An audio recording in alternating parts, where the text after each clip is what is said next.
göstərər, başa çəkər pir adamı. 100 min namərd yıxa bilməz, el qaldırsa bir adamı.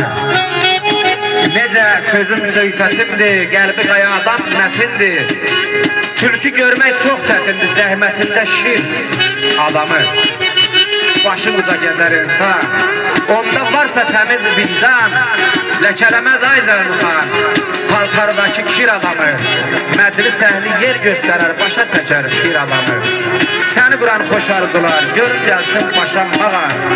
Oğlan qız da tez oynasın, məclisində qoşlamağa. Yaşa səni, yaşamağa.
Dostlarım başdan başa, qoy bəzənsin al qumaşa.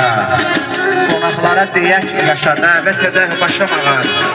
Yaşa səni, yaşamağa.